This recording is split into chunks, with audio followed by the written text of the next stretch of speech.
मेरा 14 साल का भांजा था जिसे मैं अपने बेटा की तरह प्यार करती थी। मेरे पति के मरने के बाद मेरी सास ने मेरी शादी उससे करवा दिया था, लेकिन सुहाग रात में मेरी रूह कांप गई, क्योंकि जिसे मैं छोटा बच्चा समझती थी वह तो मेरी शादी तय हो गई थी। चारों ओर खुशियों का माहौल था, नाच गाना संगीत चल रहा था। अगले दिन बारात आई और मैं लाखों सपने आँखों में सजाए अपनी ससुराल पहुंच गई। मेरे ससुराल में मेरे पति, उनका 14 साल का भांजा, उनकी विधवा बहन और मेरी सास रहती थी। ससुराल के लोग ज़्यादा अमीर नहीं थे, लेकिन सब लोग मुझे बहुत प्यार करते थे। मैं भी सबका सम्मान करती थी। मेरे पति की बहन जवानी में ही विधवा हो गई थी। उनके ससुराल वालों ने उन्हें घर से निकाल दिया था, इसलिए मेरी सास ने उन्हें और उनके बेटे को अपने घर पर ही रख लिया था। मेरे पति ने बताया था कि जब वे लोग इस घर में रहने आए थे, तब मेरा भांजा सिर्फ 4 साल का था। तब से मैं उसे अपने बेटे की तरह प्यार करता हूँ। जब मैं उस घर में गई तो मेरा भांजा मुझे भी बहुत प्यार करता था। दिन भर मेरे पास रहता और मुझसे सारी बातें किया करता था। मुझे भी उसके साथ अच्छा लगता था। मेरे काम में मेरा हाथ बटाता था। मैं भी उसे बिल्कुल बेटे की तरह प्यार करने लगी थी। वह मेरे साथ बहुत मौज मस्ती करता था। मुझे आज भी याद है, जब मेरी सुहाग रात थी तो उसने मेरा कमरा सजा हुआ देखा था तो बहुत ज़िद किया कि मैं मामी के साथ इसी कमरे में सोऊंगा। उसे समझाना किसी के बस की बात नहीं थी कि आज की रात मामा मामी अकेले सोएंगे। मेरे पति ने तो कह भी दिया था कि ठीक है, यहीं सो जाओ, लेकिन उसकी माँ उसे डांटकर दूसरे कमरे में ले गई थी। पता चला था कि वह अपने मामा के साथ पहले इसी कमरे में सोता था। वह जब भी बाज़ार जाता तो मेरे लिए खाने का बहुत सारा सामान लाता था। मैं उसे मना करती थी तो कहता, मामी आप खाती हो तो मुझे बहुत अच्छा लगता है। अगर मैं उसे खिलाती तो कहता कि अब मैं बच्चा नहीं हूँ। मुझे उसकी बात पर हंसी आती थी।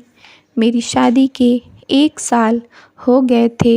अभी तक मुझे बच्चा नहीं हुआ था, लेकिन मुझे और मेरे पति को बच्चे की कमी ज़्यादा महसूस नहीं होती थी, क्योंकि हम लोग अपने भांजे को ही अपने बच्चे की तरह प्यार करते थे। एक खुशनुमा ज़िंदगी थी हमारी, लेकिन पता नहीं हमारी खुशियों को किसकी नज़र लग गई। एक दिन एक अनजान नंबर से फ़ोन आया कि यह नंबर हमें जिस आदमी के मोबाइल से मिला है उसका एक्सीडेंट हो गया है। वह अस्पताल में ज़िंदगी और मौत से लड़ रहा है। आप लोग जल्दी अस्पताल पहुँचो। मैं, मेरी सास और नंद हम सब बदहवास अस्पताल पहुँच गए, लेकिन हमारे पहुँचने में देर हो चुकी थी। मैंने अपने पति को हमेशा के लिए खो दिया था। जवानी में ही विधवा हो गई थी।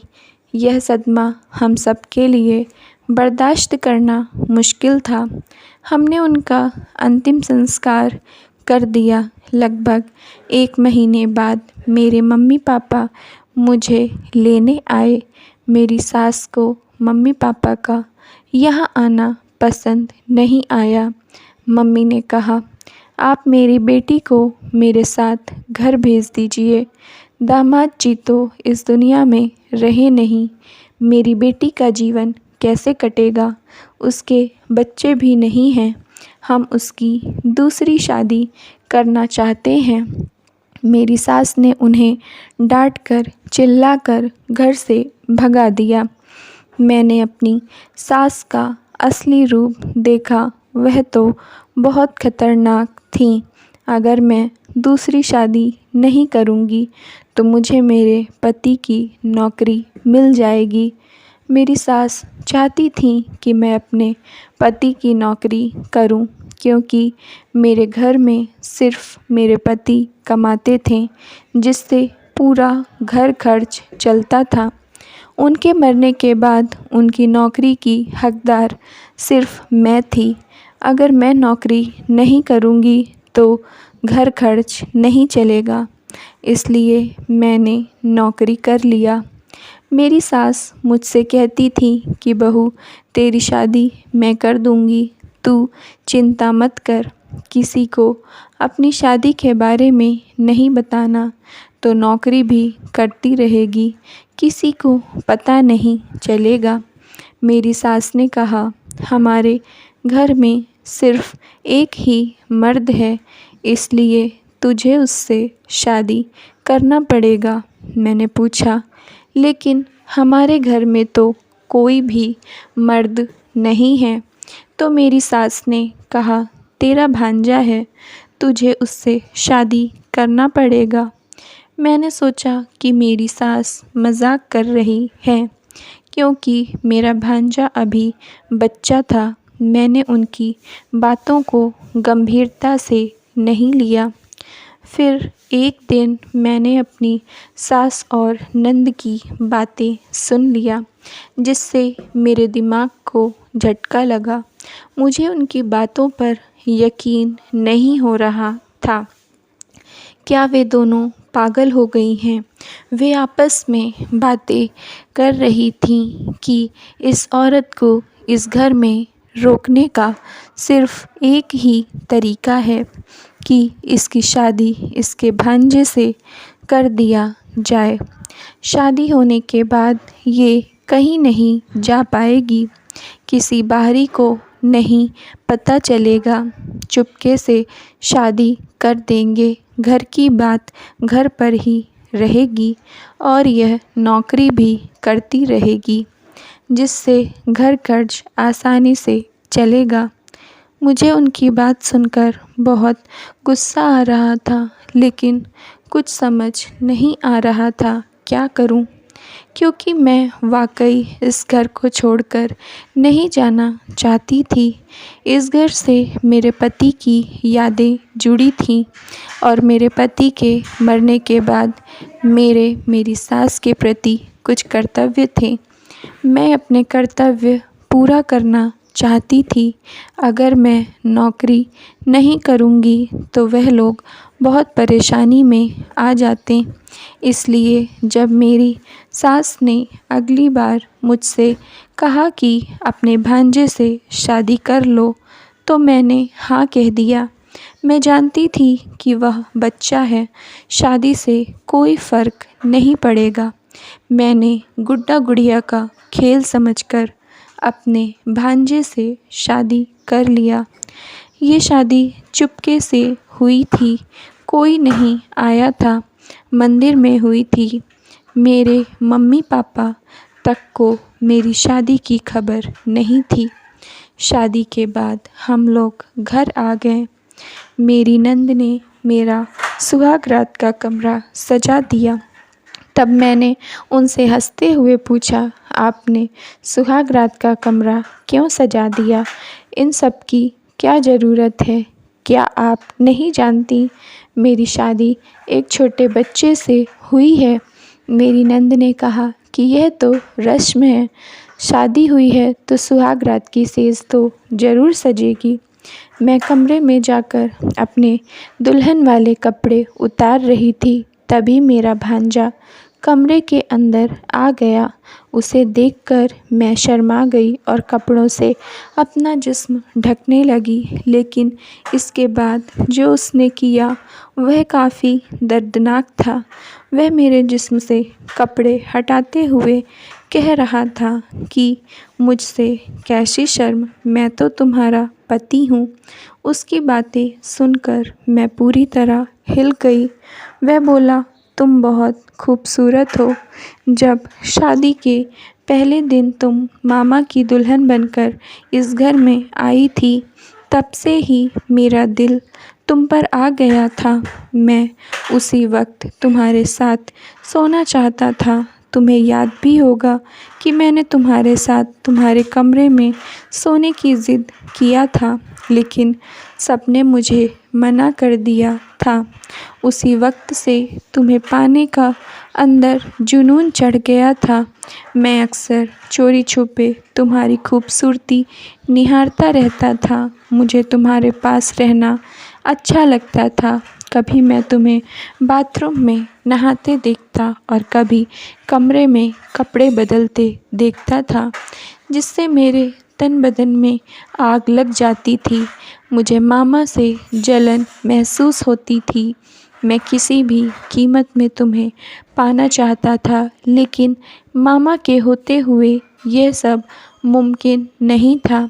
इसलिए मैंने ही मामा की गाड़ी का ब्रेक फेल किया था, जिससे कि मेरा रास्ता साफ़ हो जाए।